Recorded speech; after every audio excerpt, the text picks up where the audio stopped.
Everybody in sports loves a good underdog story. Movies like Miracle on Ice and Moneyball are considered fan favorites and a classic for several sports fans. When it comes to football, movies like The Blind Side, Rudy, and the new movie about Kurt Warner's remarkable story, American Underdog, come to mind. But underdogs aren't just a thing in movies. Every year, there's several teams in the NFL that can be considered underdogs.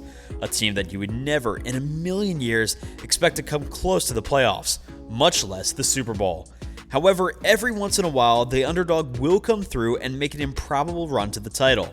A team like the 2008 New York Giants, who although had a pretty good record, were expected to get demolished by the 18-0 New England Patriots. Yet they beat all odds and came away with the win and the Super Bowl. There's been a lot of noise in this year's offseason, with several big names going to new places.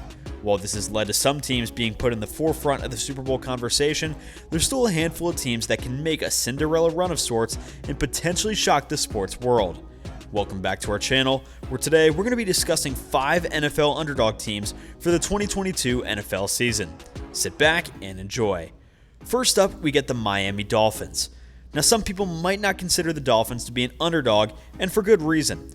The Dolphins loaded up on offense this past offseason, bringing in guys like Tyreek Hill, Raheem Mostert, and the snagging Teron Armstead from the Saints to help protect their quarterback. Yet their quarterback is still the main reason why they remain an underdog, and are still predicted to miss the playoffs. Tua Tagovailoa has severely struggled in his first few seasons with the Dolphins, only throwing for 4,467 yards and 27 touchdowns through 2 seasons, along with 15 picks. Yet the Dolphins continued to believe in Tua, and that's why they went out and got more offensive weapons for him to work with. The firing of Brian Flores also didn't help the Fins' playoff odds, considering Flores was one of the top coaches in the league, and it helped Miami finally become relevant once again. Miami replaced Flores with former offensive coordinator of the San Francisco 49ers, Mike McDaniel. McDaniel was joined by Wes Welker and John Embry, 2 other coaches who could really help spark this Dolphins offense. Now, the AFC is going to be an absolute bloodbath this season, especially with the entire AFC West looking like potential playoff teams. Yet if Tua can perform at the level that he performed in college, and at the level that the Dolphins believe he can play at, Miami can easily find themselves sneaking into a wildcard spot. And once you make it to the playoffs, everyone knows that almost anything can happen. Next up, the Minnesota Vikings. The Vikings could have had the best offseason by making one simple move that they should have made years ago: firing Mike Zimmer. With Zimmer's atrocious play calling out of the way, we could finally see the purple and gold play up to their true potential. Bringing in the offensive coordinator from the very high-powered offense of the LA Rams in Kevin O'Connell, the Vikings are now set to have a very high-powered offense of their own, and one that could pay off dividends in the long run. Although Kirk Cousins may not be one of the best quarterbacks in the league, he's very serviceable and he can really flourish under the right head coach. O'Connell could certainly be that guy, and the new energy that he will bring will certainly be a boost for their young superstar wide receiver, Justin Jefferson, as well as running back Dalvin Cook. Jefferson nearly won Rookie of the Year 2 years ago, barely being beaten out by Justin Herbert, and he only got better in his second year and will continue to get better each and every game. Dalvin Cook is one of the most electric young running backs in the league, but that's only when he's healthy. Cook has yet to play a full season in the NFL, but he still finished top 5 in yardage for running backs last year. Jefferson did the same as a receiver, and with that 2-headed monster under a head coach who finally knows what he's doing, the Vikings could be trouble. It also helps when the Green Bay Packers got significantly worse this past offseason, trading away superstar receiver Davante Adams. This finally gives the Vikings an opportunity to snatch the NFC North away from Green Bay and win their first division title since 2009. Next up, the New Orleans Saints. The Saints are an interesting team to talk about when it comes to playoff teams. They started off red hot last season with a 5-2 record, but then starting quarterback Jameis Winston went down with a torn ACL and missed the rest of the year.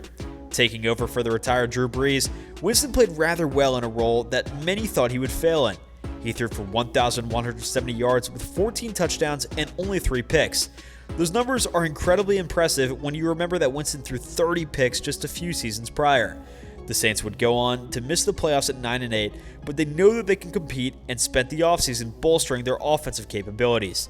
The Saints went out and grabbed guys like Jarvis Landry and drafted Chris Olave in this year's past draft. Not to mention that star receiver Michael Thomas will be coming back finally and fully healthy, coming off that ankle injury that saw him missed all of last season. With all of these weapons around Jameis, not only are the Saints a team that could see a playoff spot in their near future, Peyton could also see himself in the MVP conversation as a possibility. The loss of longtime head coach Sean Payton will certainly sting, and that's part of the reason that the Saints do not have high odds to make the playoffs. Yet Dennis Allen is more than capable of helping lead Winston and the revitalized Saints to the promised land and potentially even further. Next up, we get the Jacksonville Jaguars. We know, the Jaguars were by far the worst team in the NFL last season. Not only on the field, but off the field, considering how bad of an experiment Urban Meyer was. Yet despite all that, the Jags made some pretty good offseason moves to improve their squad. It all starts at the head coaching position with the hiring of Super Bowl winning coach Doug Peterson. Peterson won a Super Bowl with the Eagles with Nick Foles as his quarterback. If he can lead Foles to great success, what's to say that he can't do that with Trevor Lawrence, last year's first overall pick, who had quite a bad rookie season. The Jags made some key offseason signings to try and help Lawrence out as well, signing Zay Jones and Christian Kirk to help bolster the wide receiver room. They also brought in Brandon Sheriff to help protect Lawrence, who was sacked a whopping 32 times last year. Drafting Trayvon Walker first overall, along with getting steals later in the draft in Devin Lloyd and Chad Muma, will help bolster a defense that's been trying to find form since the end of Saxonville a few years back. Saying the Jags can make the playoffs might be a little extreme, especially when you consider how stacked the AFC is. But hey, crazier things have happened, and the Jags are definitely one of the biggest underdogs heading into next season. And lastly, we got the Carolina Panthers. Okay, this one's a major long shot, but the NFC is pretty weak. You also have to remember that the Panthers played the majority of the season once again without star running back Christian McCaffrey. The Panthers were 4-3 before he went down with injury, and if he can stay healthy, that will certainly help boost their playoff chances. The Panthers also made a huge move at the quarterback position, trading for Browns quarterback Baker Mayfield. Baker had a pretty abysmal 2021 campaign, but he was also playing with a torn labrum for most of that season. Baker was responsible for help leading the Browns to their first playoff appearance in nearly 2 decades just a few seasons ago.